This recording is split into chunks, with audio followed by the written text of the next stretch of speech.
Welcome to my channel. If you like my videos, then kindly subscribe, like and watch. Thank you. Welcome back. Problem 1.3. The statement of problem is the beam AB is fixed to a wall and has a uniform weight of 80 pounds per foot. If the trolley supports a load of 1500 pounds, determine the resultant internal loading acting on cross section through point C and D. So you can see this is the beam AB that is fixed to a wall, clear, and there is a trolley that support a weight of 1500 pounds acting on it. You have to determine the internal loading acting on cross section C. So for that we have to cut this beam at point C, and we will have to draw the free body diagram. So let's draw the free body diagram of this beam. So you can see here that this beam is cut at point C, which is 5 foot. So the total length was 20 foot, clear. So the remaining this from this point till this point, this distance is 15 feet, clear. So this is a point C, clear. So when you cut the beam at this point, so there will be a shear force, and there will be a shear force which is V, clear, and there will be a horizontal force which is normal force, and this is NC, and there will be a moment about this point C which is given as MC, clear. And this trolley is at a distance of 15 feet from point C. So let this is point where the trolley or the load that is acting downward, and this force is 1500 pound force. So this distance, total distance is 15 feet. The remaining this distance from this point to this point, this is 10 feet.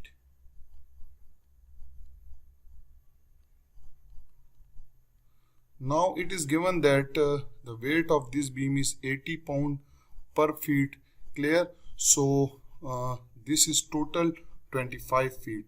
So this load of the weight of the beam will be equal to 25, so 80 multiplied by 25 feet, clear. And if you convert this 80 pound per feet into kilo pound per feet, so again you have to divide it by 1000, and this force will be acting in the mid of the beam. So here it will be acting at a distance of 12.5. so total is 25.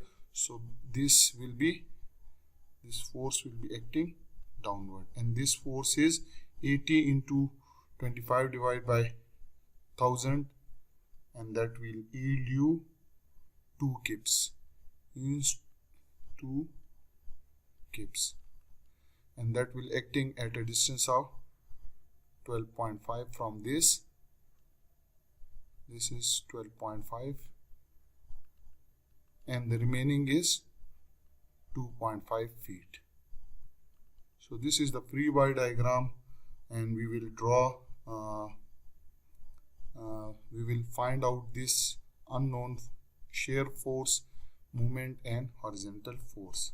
So let's move segment BC. So this point is B, so this is point B. So we will first take segment BC. First we will apply the equilibrium condition is that sum of all force along x direction must be equal to 0, and in right direction it is taken as positive. So you can see there is only force that is acting here horizontally is NC, which is minus NC, and there is no other force. So NC is equal to 0. It means that NC is equal to 0. Now we will move toward the second equilibrium condition, that sum of all forces along y direction must be equal to 0, and taking the upward force as positive.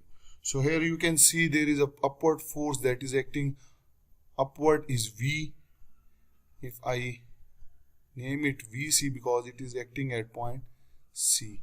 So there is VC. The second force that is acting downward is this 2 kips force which is acting downward. So minus 2 kips, and the third force is trolley force which is minus 1.5 kips, because 1500 pound is actually 1.5 kips. So their sum must be equal to 0. So it means that shear force at point C is 3.5 kips. Third, we will apply the condition that sum of all moment about point C is equal to 0, and taking counterclockwise as positive. Counterclockwise movement is positive. So you can see here the external reaction movement which is assumed as clockwise, so it will be minus MC. Clear? The force which is causing movement is 2 kips into perpendicular distance is 12.5, and it is producing clockwise. So again this will be negative. So minus 2 into 12.5. Another force 1500 which is also producing movement about point C is 1.5 kips multiplied by 15 pound. So minus 1.5 into 15 feet is equal to 0. So when you solve this, you will get the movement is minus 47.5 kip into 4 feet. Clear? So what does it mean? It means that movement is, we have considered the clockwise movement is negative, and here the MC is also a negative. It means our assumed direction of movement is wrong. It should be clockwise in order to keep it in equilibrium condition. Now we will move towards segment B, segment BD. So for segment BD, you can see that I have to cut this beam over here. So for that I have to draw the shear free body diagram. So here you can see when you cut this force at this point D, so this is point D, so definitely there will be a shear force, clear, which is VD. There will be horizontal normal force ND, and there will be a moment which is MD, and this is point B. Clear? Now you can see that this beam BD is of length 3 feet. So the weight of the beam will be equal to 80 pound per feet. So 80 is 0.08 kilopound per foot multiplied by this total distance is 3 feet. So it is multiplied by 3, and this force is equal to 0.24 kips. 0.24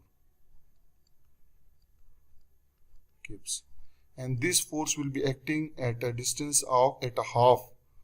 This is the force 0.25, and it will be acting at a distance of 1.5. So this is 1.5 and this is 1.5. Now we will solve it for finding the unknown forces. So first, sum of all forces along x direction is equal to 0, and this force in this direction is positive. So you can see only the horizontal force is ND. So there is no other force, so therefore ND is equal to 0. The second equilibrium condition is the sum of all force along y direction is equal to 0, and upward force is positive.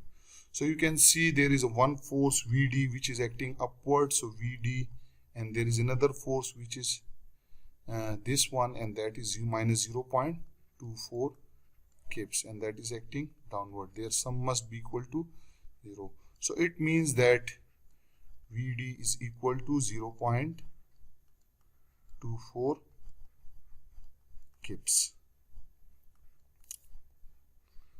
Now we will find the moment at point D. Sum of all moment about point D must be equal to 0, keeping the counterclockwise movement as positive. So you can see there is a movement which is clockwise, so minus MD, and due to this force minus 0.24 into perpendicular distance 1.5, it is also acting downward or clockwise, producing clockwise. So minus 0.24 into perpendicular distance is 1.5. Their sum must be equal to 0.